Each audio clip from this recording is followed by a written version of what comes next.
Alistair Pearce was not born wealthy. He grew up in the working-class neighborhood of Bayside, Queens, a far cry from the towering luxury penthouses that would later become his sanctuaries. In those early days, he shared a cramped two-bedroom apartment with his parents and younger brother, and though resources were scarce, dreams were never in short supply. His mother instilled in him a hunger for excellence. She worked 2 jobs, one as a secretary at a downtown law firm, the other as a waitress at a local diner. His father, a carpenter by trade, spent his free hours teaching young Alistair the value of focus and persistence. It was in high school where Alistair discovered his gift for persuasion. He signed up for the debate club, determined to elevate his station in life. He was the kind of teenager who arrived early and stayed late, fine-tuning arguments and devouring books on philosophy and economics. During one of the after-school meets, his coach introduced him to the concept of global commerce and the power of entrepreneurship. "If you learn to connect with people, you can move mountains," his coach had said. Alistair took these words to heart. By the time he reached Columbia University on a scholarship, Alistair was a polished charmer with a razor-sharp mind. At Columbia, he crossed paths with a philanthropic organization headed by none other than Bill Gates, who was hosting a lecture series on innovation and technology for budding entrepreneurs. Alistair listened intently, internalizing every syllable about growth, disruption, and philanthropy. After the lecture, he mustered the courage to walk up to Gates and introduce himself. Though their exchange was brief, a simple handshake and a quick compliment, it left a lasting impression on Alistair's mind. The world he aspired to inhabit was within reach. It was in his junior year that he met Amelia Williams. She was, at the time, studying journalism, known for her deep empathy and unwavering moral compass. Their first meeting was marked by clashing personalities. Alistair saw the world as a chessboard waiting to be conquered, while Amelia believed in uplifting marginalized voices, her articles often championing the less fortunate. Despite their differences, they found each other's convictions magnetic. Their mutual ambition, he for success, she for advocacy, sparked an electric connection. After a whirlwind courtship, they graduated and set off into the world hand in hand. Alistair joined a Wall Street firm where he quickly rose through the ranks, thanks to his charisma and sharp business acumen. Amelia found success as an investigative journalist, her articles focusing on corporate corruption and social injustice. She was proud of Alistair's achievements, and he admired her unwavering pursuit of truth. As the years passed, Alistair's hunger for success only deepened. He ventured out on his own, founding Pearce Global Enterprises, a conglomerate that dabbled in technology investments, venture capital, real estate, and philanthropic arms. He quickly developed the Midas touch. Any startup he endorsed multiplied in value almost overnight. Journalists wrote headlines like "The Alistair Effect" or "Wall Street's New Golden Boy." He courted additional investments from figures like Warren Buffett, who took a private lunch with Alistair to discuss strategic partnerships. Alistair was on top of the world, hungry for the next challenge. By their 7th anniversary, he and Amelia had become fixtures in Manhattan's elite circles.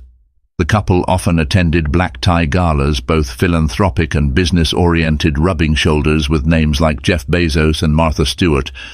Amelia believed passionately in using her and Alistair's influence for the greater good.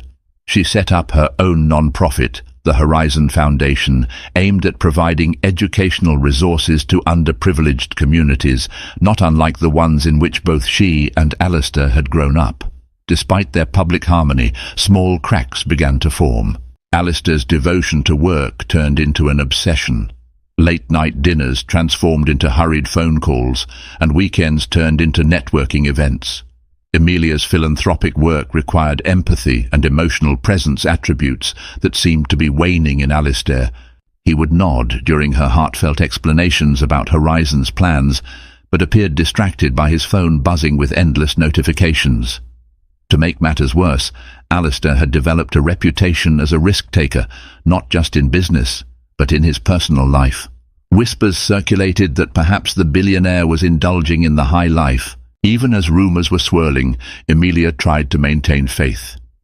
She believed his moral center, forged in the crucible of a humble upbringing, would eventually guide him back to her. Still, an unspoken distance lingered. They lived in the same penthouse, attended the same events, and supported each other's charities, yet everything felt somehow hollow. Neither was completely aware that the seeds of betrayal and tragedy had already been planted. On a sweltering August evening, Alistair attended a networking event at the Plaza Hotel. The crowd included angel investors, tech founders from Silicon Valley, and a range of socialites looking to see and be seen. Emilia was out of town, investigating a corporate pollution scandal in Florida for a feature article. Though she had asked Alistair to accompany her to gather insights on a philanthropic angle, he insisted he needed to stay in New York for crucial investor meetings. The ballroom of the plaza was abuzz with conversation and clinking champagne glasses when Natalia Moretti walked in. She was a striking woman with intense hazel eyes and dark wavy hair that cascaded over her shoulders. Natalia was a top partner at a boutique real estate firm specializing in luxury properties around the world. Renowned for her ability to close deals that seemed impossible, she was rumored to have links with the upper echelons of European society. Their first interaction was accidental. Alistair was in the midst of impressing a group of potential venture partners when Natalia, carrying a glass of red wine, edged her way into the circle to greet an acquaintance. She brushed her arm against Alistair's, leaving a faint swirl of perfume that lingered. He paused mid-sentence, momentarily disarmed by her presence. Natalia apologized softly, her accent betraying a childhood in Milan. She smiled, and without skipping a beat, he introduced himself. Conversation flowed effortlessly. They discussed luxury real estate markets in Milan and Manhattan, the synergy between real estate and tech ventures, and the philanthropic possibilities attached to property development. Natalia found his ambition alluring, and Alistair was captivated by her poise and intellect. She spoke with the assertiveness of someone who had carved her place in the world without compromise. As the evening progressed, Alistair found himself seeking Natalia's company more than his usual circle of investors and CEOs. They slipped away to a quiet corner of the grand hall, trading stories about their families and shared love for travel. Natalia's parents owned a small vineyard outside Verona, and she recalled long summer afternoons harvesting grapes and laughing around rustic dinners. Alistair spoke of the Queen's apartment he grew up in, a world away from their luxurious surroundings. There was a sense that both had fought hard to distance themselves from their humble beginnings, to reinvent themselves on a grand stage. One conversation led to another, and soon they were the last guests strolling out of the plaza's opulent corridors. "There's something about you, Alistair," Natalia said, her voice hushed. "You have the same spark I see in the eyes of dreamers, but you also carry a darkness." He chuckled, unsure how to respond. "Darkness comes with the territory, I suppose," he said cryptically. They parted with a lingering handshake, their eyes holding a question that neither was quite ready to answer. That night, in his penthouse overlooking Central Park, Alistair paced the marble floors, replaying his evening. A sense of excitement churned in his stomach. He was no stranger to attention from beautiful, powerful women, but something about Natalia felt different, like a magnet pulling him toward a new frontier of possibility or danger. A text message lit up his phone. It was from Natalia. "Lovely to meet you. Let's talk real estate synergy soon. N." He smiled, feeling both thrilled and uneasy. Guilt nagged at him, a subtle reminder that Emilia was not just his wife, she was his partner, his moral anchor, the one person who had believed in him since their college days. Yet he couldn't deny the rush. By the time the clock struck midnight, Alistair had convinced himself this was merely business. Nothing more. But of course, it wasn't just business. Over the following weeks, the texts between him and Natalia escalated from formal chatter about commercial properties to flirtatious banter. She shared pictures of her travels to Barcelona, and he responded with snapshots of the Manhattan skyline at sunrise. Neither openly acknowledged the emotional affair in progress, but both felt the mounting tension. When Emilia returned from Florida, weary from her investigation into corporate malfeasance, Alistair tried his best to revert to the loving husband. He listened as she detailed the toxins being dumped into local water supplies. She lamented how the marginalized communities living in those areas had no legal or financial recourse. Alistair nodded sympathetically, but his mind drifted scanning for the next message from Natalia. That was the beginning of the emotional rift. Emilia was perceptive enough to notice Alistair's distraction. She chalked it up to business stress. After all, he was under pressure to finalize a massive tech acquisition. In an effort to reconnect, Emilia proposed a trip to Italy, a combination of charitable work for the Horizon Foundation and a chance for the two of them to unwind. "I need to be in New York for a board meeting," Alistair lied. "I promise I'll join you as soon as I can." He had grown used to weaving half-truths into his everyday life. The lines between deception and reality began to blur. Still, each time he glanced at his wedding band, a wave of guilt surged. Yet, it never fully halted his clandestine communications with Natalia. He rationalized that as long as things remained unconsummated physically, he wasn't committing a real betrayal. He was wrong, and on some level he knew it. The stage was set. The billionaire, with a loving wife who had been his steadfast companion through thick and thin, now found himself entangled in a gravitational pull toward another woman. Unbeknownst to him, Natalia's connections to Emilia went far deeper than he could have imagined. The seeds of betrayal had been planted, and the revelations to come would shock them all. With his empire expanding, Alistair often found himself traveling across continents. It was on one such trip to Milan, ostensibly to meet with luxury property developers, that he arranged a rendezvous with Natalia. They met at a quaint café near the iconic Duomo. Tourists snapped pictures, pigeons fluttered around the cathedral steps, and the golden sunlight danced off the white marble facade. Natalia wore a flowing cream-colored dress, a vintage camera hanging around her neck. "You look like a tourist," Alistair teased. "I am one," she said with a laugh, snapping a picture of him before he could react. "This city was home once, but now I feel like a foreigner wherever I go." He knew that feeling. A perpetual wanderer, never truly belonging, despite a grand penthouse in New York and estates scattered worldwide. They spent hours strolling the cobblestone streets, wandering into boutique shops, and enjoying gelato by the Galleria Vittorio Emanuele II. Every moment felt stolen sweet, thrilling and tinged with a sense of impending doom. Emilia, meanwhile, was in Africa on behalf of the Horizon Foundation. She was visiting schools in rural communities, overseeing the construction of wells that would provide clean water. In her video calls to Alistair, her face glowed with genuine fulfillment. She urged him to join her for the final week of her trip, to witness the children's gratitude and see the transformative power of charity firsthand. Alistair nodded each time, offering non-committal excuses about urgent business. Within hours of hanging up, he'd find himself at Natalia's side once more. On their final night in Milan, Alistair and Natalia danced close at a private club. The music was slow and dreamy, each note echoing the closeness they felt.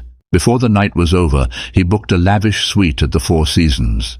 There, he crossed the line that had been tenuously drawn in his head. Months of emotional entanglement became physical. The guilt that panged him afterward was quickly drowned by the euphoria of something new, forbidden, and potent. What Alistair didn't know was that Natalia's best friend, her confidant since their teenage years in Verona, was none other than Emilia Williams. The two had bonded during Emilia's summer abroad in Italy, a cultural exchange program back in her high school days. They had kept in touch over the years, though distance and time had made their relationship more sporadic. Natalia never made the connection between Emilia Williams and Emilia Pierce, the prominent journalist and philanthropist married to Alistair. Nor did Emilia realize that the best friend from her youth, Natalia Moretti, had turned into the captivating real estate mogul now linked with her husband's new business ventures. Fate conspired to reveal this tangled web one autumn afternoon. Emilia had returned to New York, and Natalia was in Manhattan to finalize a real estate deal for a luxury condominium project. Exhausted, Emilia decided to pick up Italian pastries from a small bakery near her office, one that she and Natalia used to rave about years ago. Old memories drifted back. They were once young dreamers with big plans, strolling those very streets. As she stepped onto the sidewalk, pastry bag in hand, she nearly bumped into Natalia, who was in animated conversation on her phone. They locked eyes, and for a moment neither recognized the other. Then realization dawned, and their faces broke into shocked smiles. They embraced, laughing at the sheer coincidence. "Natalia, my goodness, it's been ages," Emilia exclaimed, her voice tinged with delight. "What are you doing in New York?" "Oh, I'm here for real estate, some big deals," Natalia replied, equally thrilled. "I've been meaning to reconnect for so long, but everything's been so busy." Emilia led Natalia to a nearby cafe, the same place they once frequented. Over cappuccinos, they updated each other on their lives. Emilia proudly mentioned her marriage to Alistair Pierce, the big-shot entrepreneur. Natalia blinked in surprise but didn't reveal her hidden affair. The coincidence was startling. Could it be that this entire time she'd been unknowingly entangled with her best friend's husband? As Natalia listened to Emilia's stories, guilt coiled in her stomach. It felt like a betrayal of the deepest kind, made worse by the fact that Emilia spoke with such reverence about Alistair's achievements and their shared philanthropy. Yet the conversation also reignited a bond between the two women that had lain dormant. They reminisced about summer nights in Verona, about sneaking out to watch fireworks by the river. Emilia, for her part, felt a rush of nostalgia and relief at reconnecting with her old friend. She insisted Natalia visit the penthouse for dinner one evening.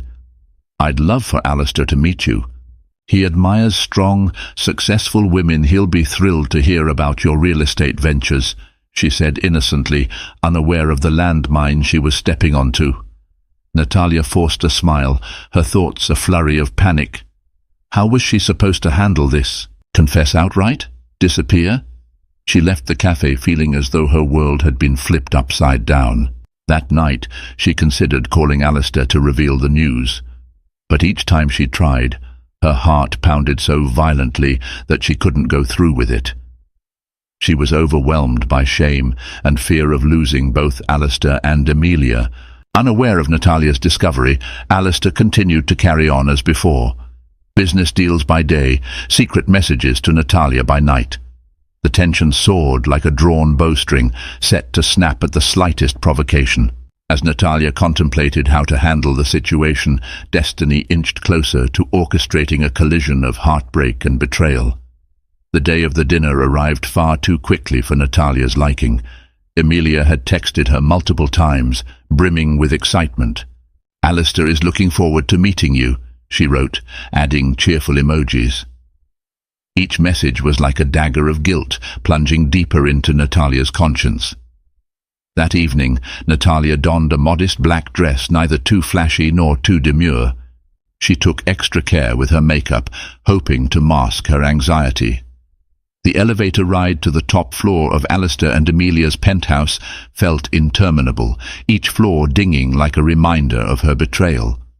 When the doors slid open, Emilia greeted her with a warm hug.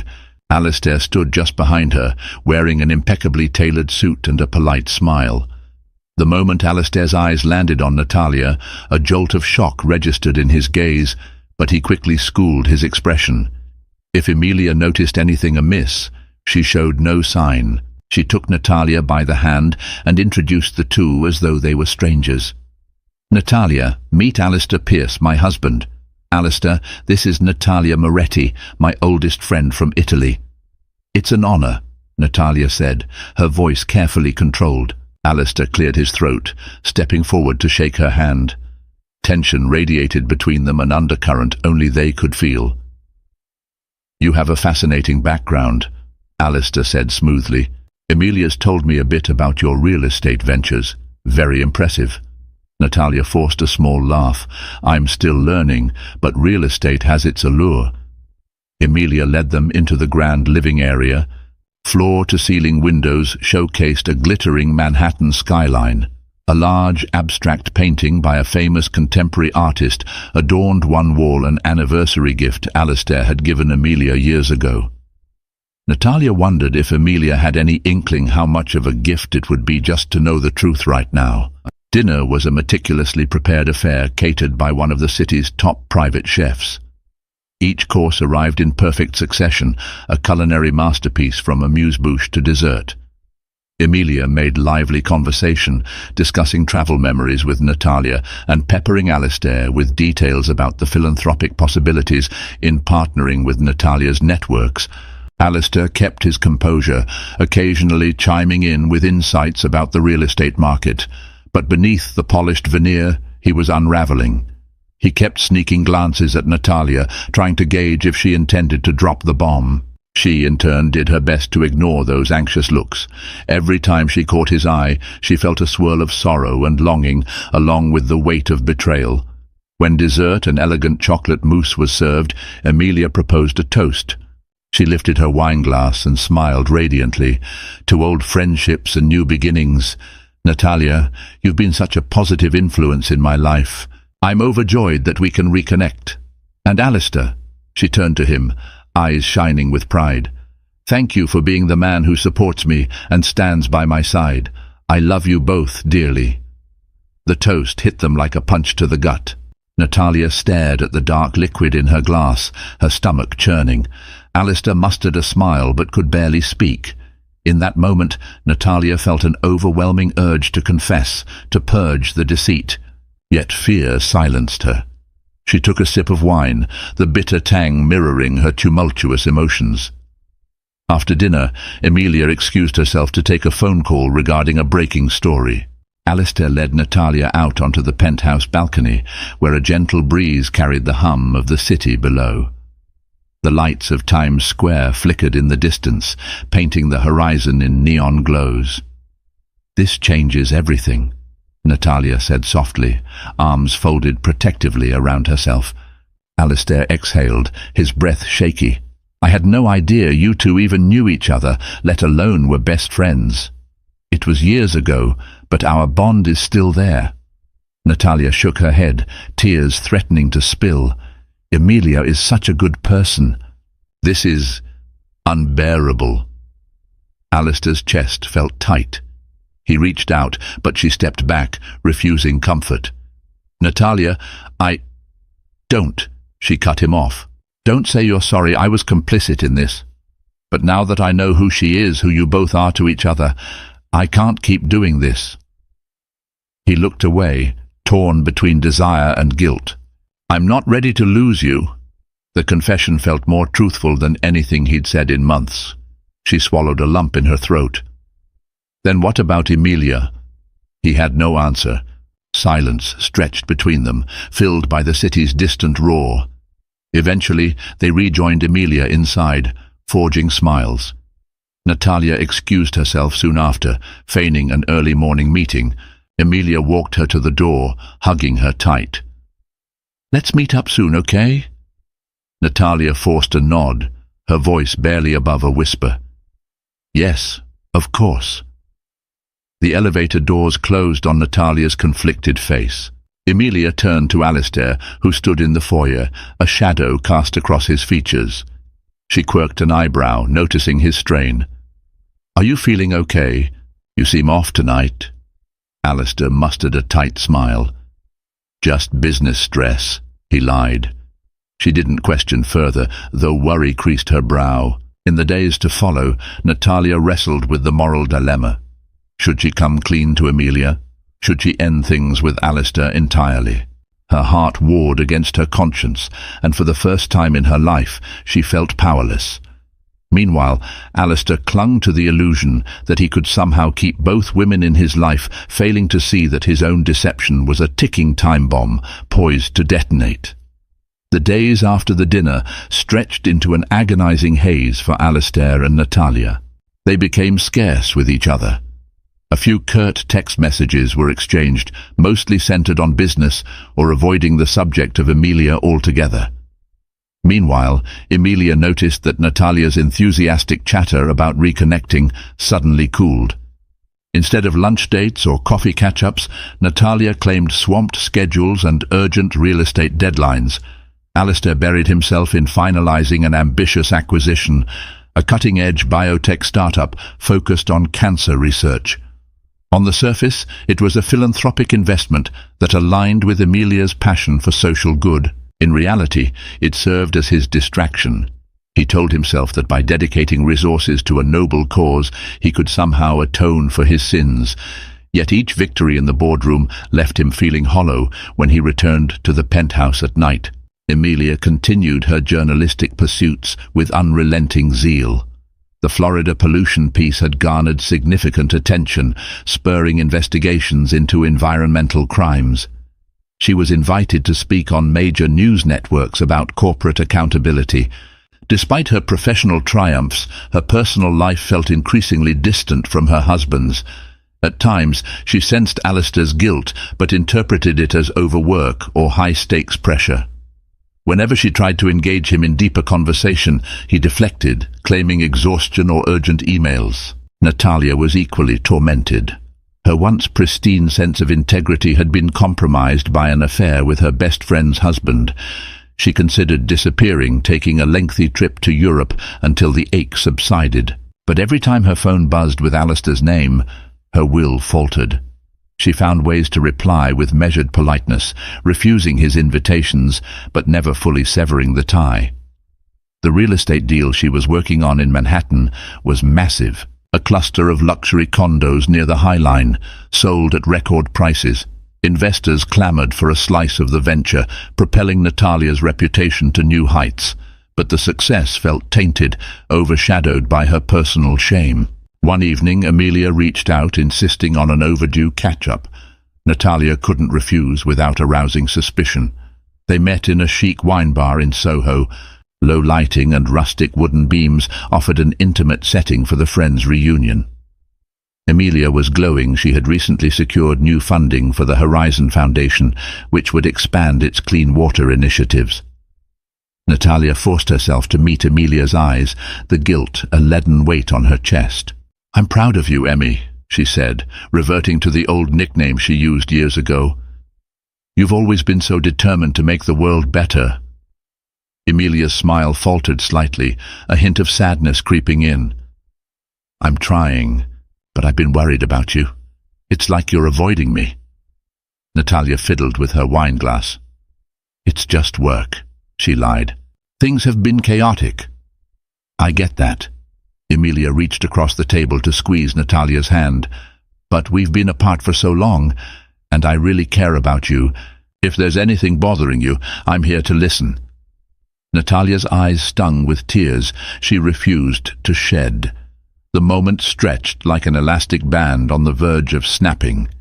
She opened her mouth to speak, perhaps to confess everything, but a jolt of fear overtook her.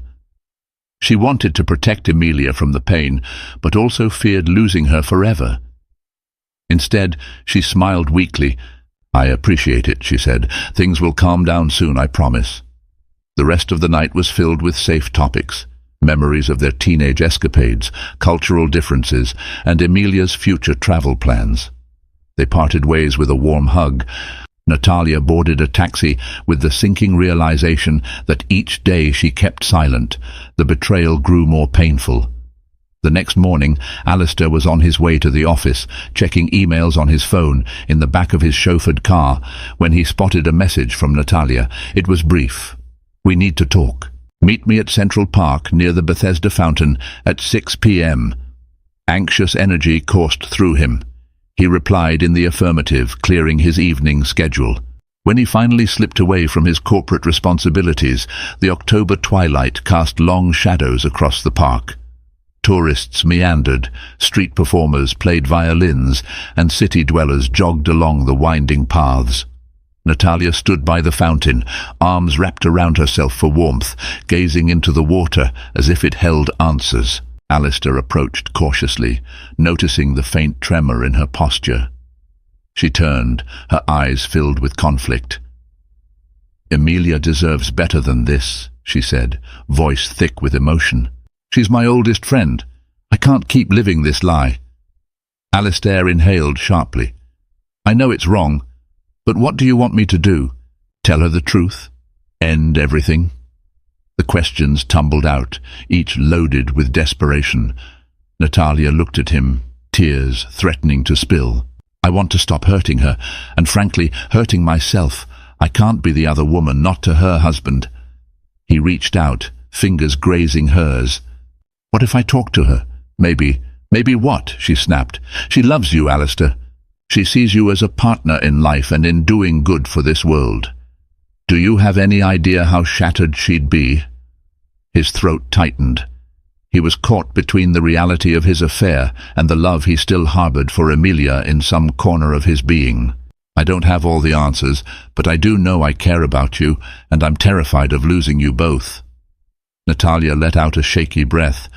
"You can't have both. That's not fair to any of us." She turned her face away, struggling to maintain composure.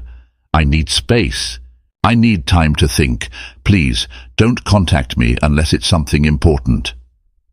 Alistair watched her walk away, her silhouette fading into the crowd. Each step she took felt like a blow to his chest.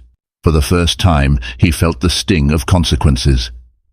The illusions he had built of controlling every aspect of his life were starting to crumble.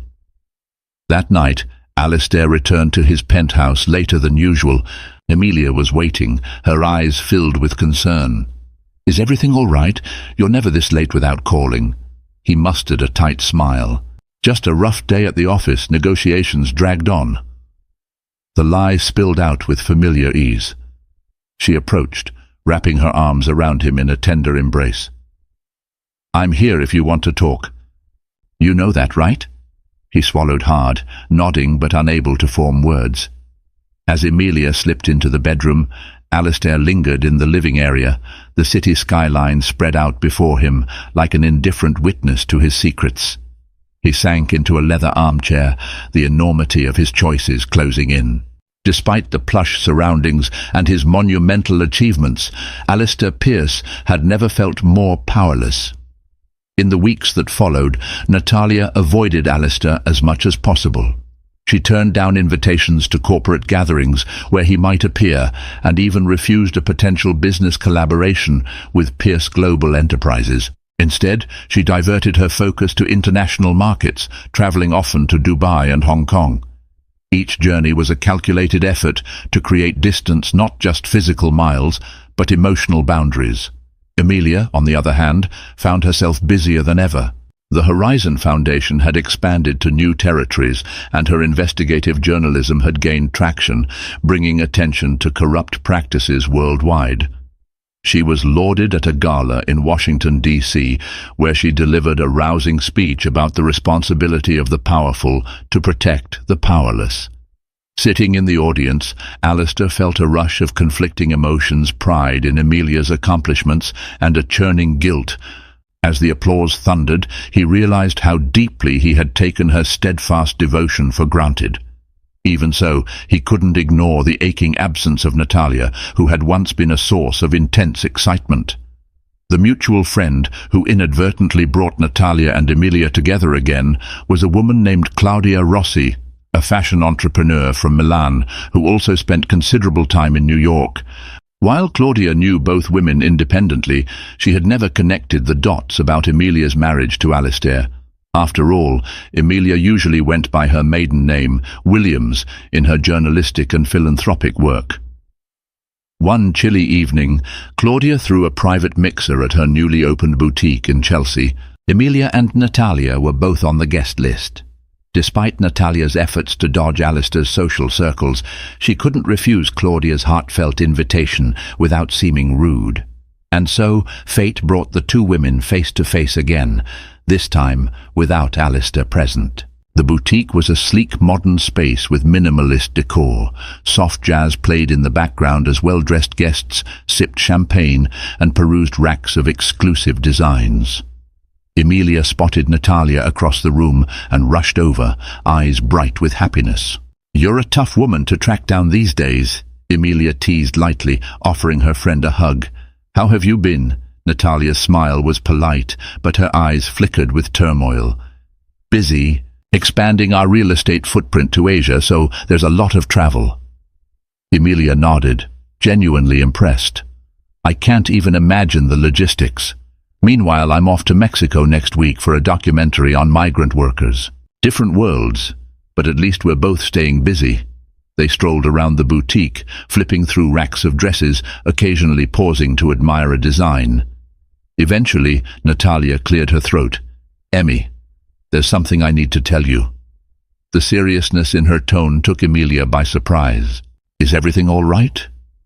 Natalia's words faltered. She could feel the confession on her lips, but fear paralyzed her. The night they had dinner together, the guilt she felt, the heartbreak in Alistair's eyes at the Bethesda fountain, it all came rushing back. She hesitated, looking at Emilia's earnest, trusting face. Before she could speak, Claudia appeared, exclaiming her excitement that her two favorite Italians, a playful reference to Natalia's heritage and Emilia's love for Italian culture, were finally talking. With a forced laugh, Natalia let the moment slip away.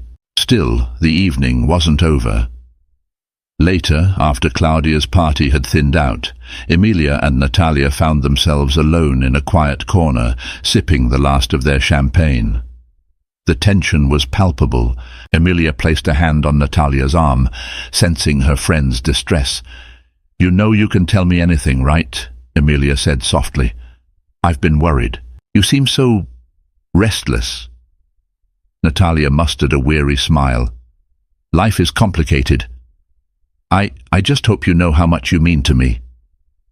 Emilia looked puzzled, but squeezed Natalia's hand gently. "Of course I do. You're my oldest friend, practically family. If there's anything on your mind, I'm here, no matter what." Natalia's eyes misted. She wanted to say she was sorry, that she never intended to hurt Emilia. But the words lodged in her throat. Instead, she leaned in and kissed Emilia's cheek, a silent goodbye to their innocence. Despite Natalia's efforts, secrets have a way of surfacing. Emilia's investigative instincts, honed over years of digging out corporate wrongdoings, began to notice inconsistencies in Alistair's schedule. He'd mentioned meetings that didn't align with his electronic calendar, or business trips abruptly rescheduled without clear reasons.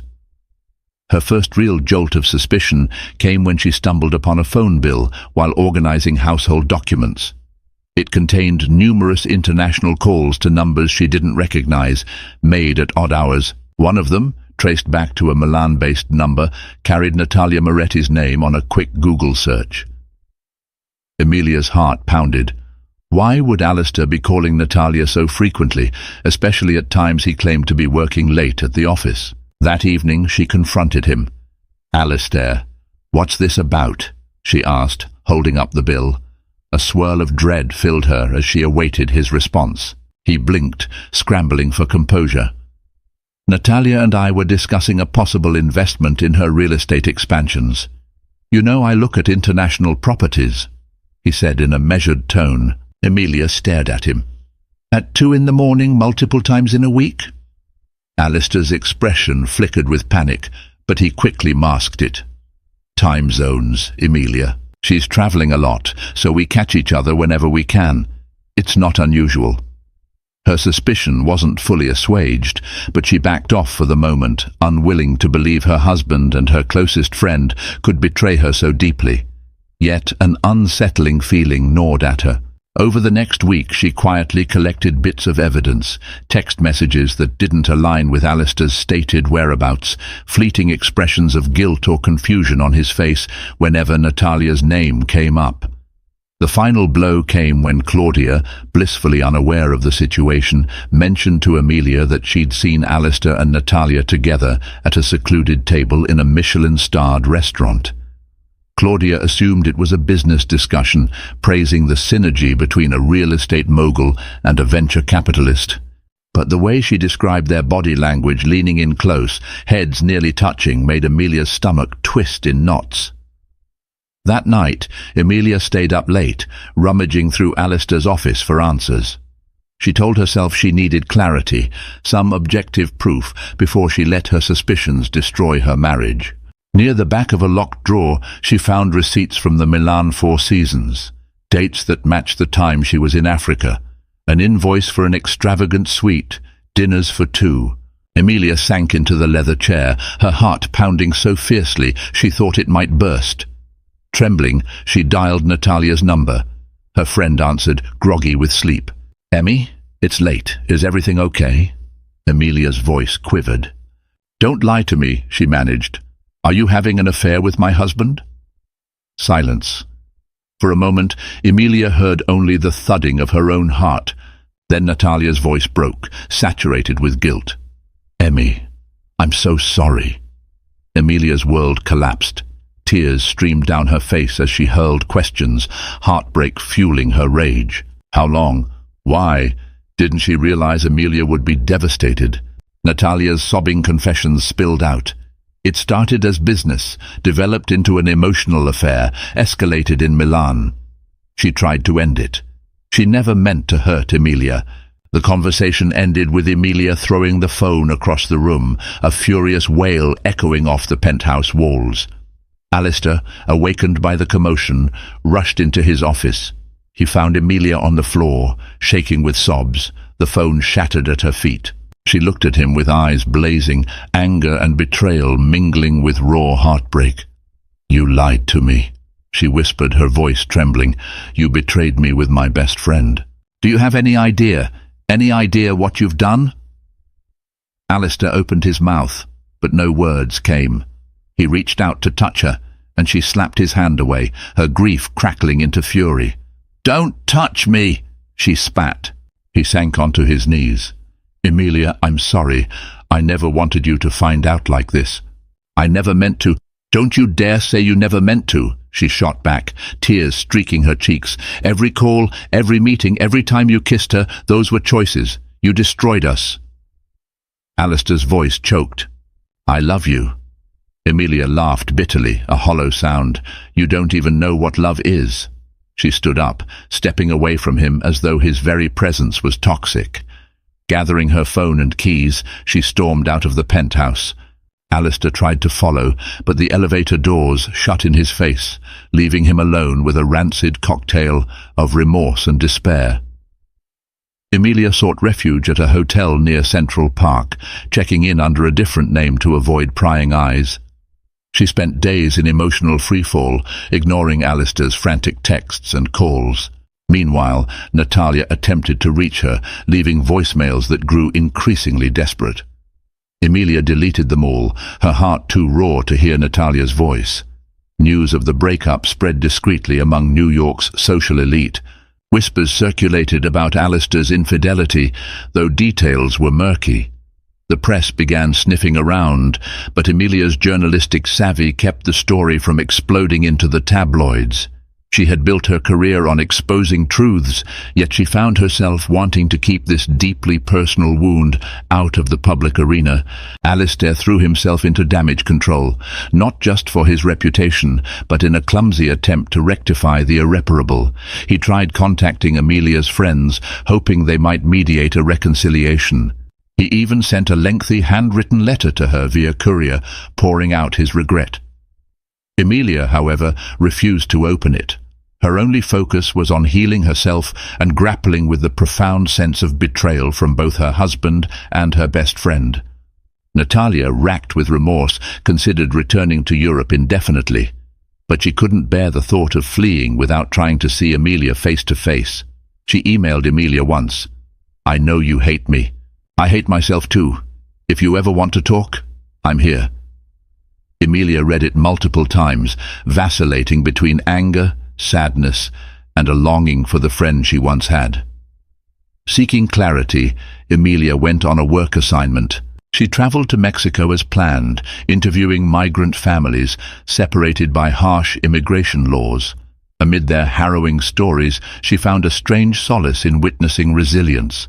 These families faced unimaginable hardships, yet they persevered. Emilia's heartbreak, while immense, was not insurmountable compared to what she saw. The notion of resilience and the human capacity to rebuild struck a chord. Back in New York, Alistair's world was unraveling. He had always been a master of control, but now he was losing the two women who mattered most. His board of directors, sensing personal turmoil, grew uneasy about his leadership. Investors began to question whether a scandal might affect Pierce Global Enterprises' future. Papers were drawn, suggesting Alistair step back temporarily to focus on personal matters. One cold November evening, Alistair was at his office, alone after midnight. He stared at city lights shimmering beyond the windows. A knock at the door broke the silence. To his surprise, Natalia stepped in, looking drained but resolute. "I had to see you," she said, voice subdued. "You've been ignoring my calls." He rubbed his temples. "I can't talk to you right now, Natalia. Everything is falling apart." She sighed. Sadness etched on her features. "I know, and I'm sorry, but maybe we need to figure out what comes next." Alistair turned to face her. "There is no next for us. Not when Emilia, God, I've ruined everything." His voice trembled. Natalia lowered her gaze. "Don't you think I know that? We both destroyed something sacred. I'm leaving for Milan in a few days. I need to get away, try to rebuild my life. I came to ask if you had anything you wanted me to tell Emilia, or if—" He cut her off, voice a raw rasp. "Tell her I never wanted to hurt her, that I'm sorry, and tell her I still love her." Tears threatened his composure, something he never allowed himself, but heartbreak had broken down his walls. Natalia nodded, tears in her own eyes. She stepped forward and gently placed a hand on his cheek for what felt like a final goodbye. In that moment, they both recognized that whatever passion had flared between them was overshadowed by the pain it had caused. The spark that once fueled their affair had burned too many bridges to ever be reignited with any semblance of joy. When Natalia left, Alistair sank into his chair, gazing at a framed photo of him and Emilia from happier times on a beach in Bali during their 3rd anniversary, smiles wide and carefree. Those people felt like strangers now, lost in the debris of betrayal.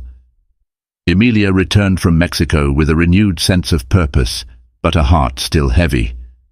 She arranged a meeting with Alistair, the first since she'd discovered the affair. They met in a private boardroom at the Horizon Foundation's office, neutral territory she deemed safer than the penthouse that once was their home. He arrived early, wearing a conservative suit that looked more funereal than corporate. She entered with her head held high, wearing no ring on her finger. Seeing that small detail stung him.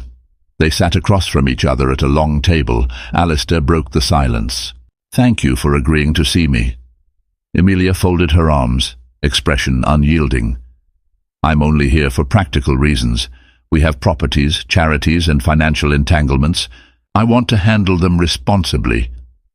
A flash of pain crossed his features. "You want a divorce?" She held his gaze. "What else is there? You cheated on me with my best friend. I can't forgive that." He inhaled, trying to keep his composure. "I've ended it with Natalia, I swear. I know it means nothing now, but it's over." Emilia bristled. "That doesn't erase what happened." Alistair nodded, words failing him. They discussed logistical matters, dividing assets, controlling stakes in philanthropic organizations, handling the press. Each sentence felt mechanical, no hint of the once uplifting partnership they'd shared. Just when they reached a semblance of an agreement, Emilia glanced at him, her eyes brimming with tears. "Why?" she whispered, voice cracking. "Why would you do this? Was I not enough?" Alistair's heart twisted. "It was never about you not being enough. It was my own ego, my own stupidity. I was chasing something excitement, maybe. I don't know. And I lost sight of what really mattered." She stood up abruptly, tears threatening to fall. "I can't do this right now," she choked, gathering her papers. "Please," he pleaded, standing as well. "Can we at least try counseling or—" She shook her head. "I can't look at you without seeing her, without seeing every lie you told." With that, Emilia stormed out. Alistair sank into his chair, feeling like a condemned man. The final nail in their coffin had been hammered in, or so he believed. Late that night, Alistair was woken by a frantic phone call from an unknown number. "Mr. Pierce, this is Dr. Rosen from Lenox Hill Hospital. Your wife, Amelia Pierce, there's been an accident." His blood ran cold. "What happened? Is she all right?" "She was brought in after a car accident. Please come immediately." He broke land speed records driving through Manhattan's deserted streets, arriving at the hospital in a frenzy. In the waiting area, he found an equally distraught Natalia, tears streaming down her face. She'd just arrived from the airport, apparently having heard the news through a mutual acquaintance at the police department. Amelia had been driving home after meeting a source for her next investigative story. She swerved to avoid an oncoming truck, and her car flipped. Her injuries were severe. For hours, they paced the corridors in tense silence, waiting for an update. By dawn, a surgeon emerged with a grave expression. "We did all we could," he said quietly. "I'm sorry." Alistair felt the world tilt, his body sagging against the wall. He heard Natalia's muffled sobs in the distance. The doctor explained the details: internal bleeding, head trauma, but Alistair couldn't register more than the finality of it. Amelia was gone.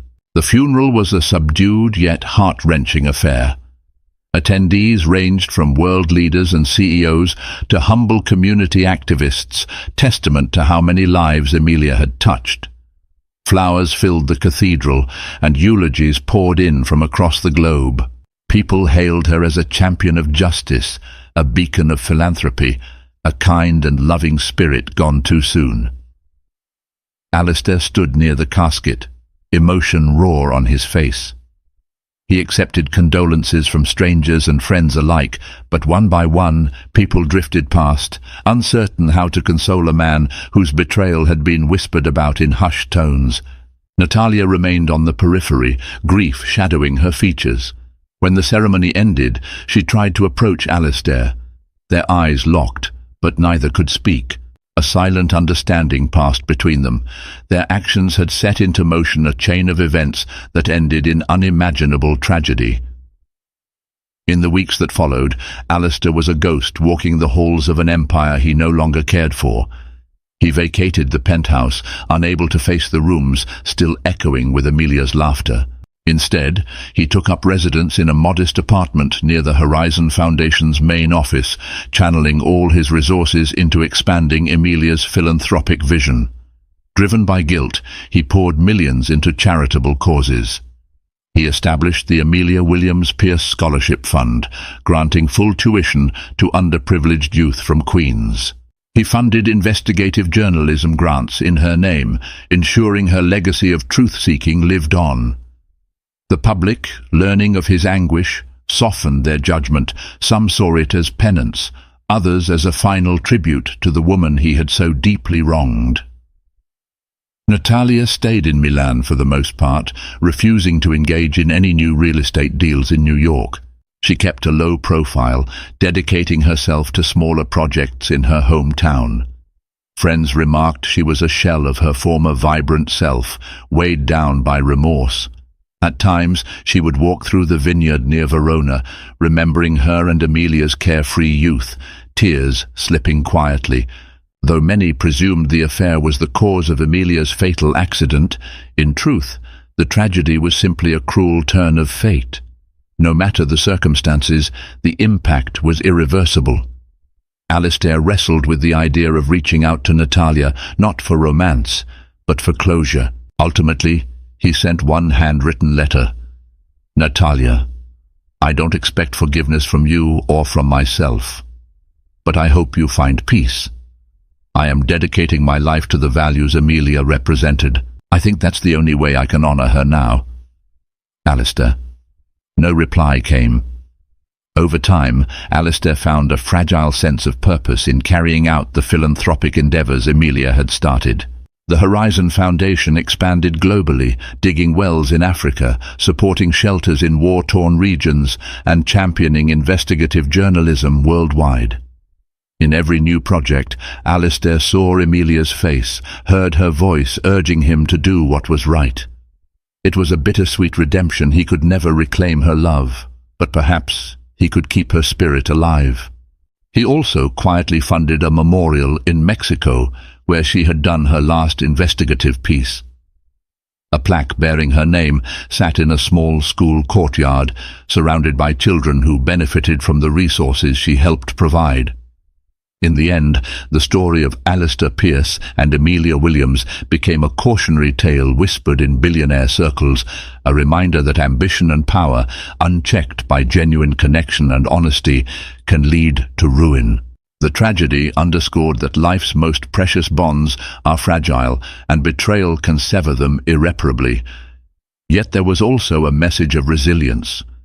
From the ashes of betrayal, Alistair found a new authenticity, albeit one forged in immense pain. His philanthropic work continued to grow, touching lives around the globe. Though loneliness haunted him, he discovered that service to others brought a measure of solace. And in that quiet dedication, Amelia's legacy glowed brightly, a testament to the enduring power of compassion and truth. Years later, on a crisp autumn morning, Alistair visited Amelia's grave for the first time in a long while. He placed a single white rose on the headstone. The horizon stretched before him, leaves falling gently from nearby trees. He closed his eyes, remembering her laughter, her fierce determination, the way her eyes lit up whenever she talked about helping the underprivileged. In a voice choked with emotion, he whispered, "I'm sorry." The wind rustled the leaves, as if offering a gentle response. As he left, Alistair felt a small flutter of hope flicker in his chest.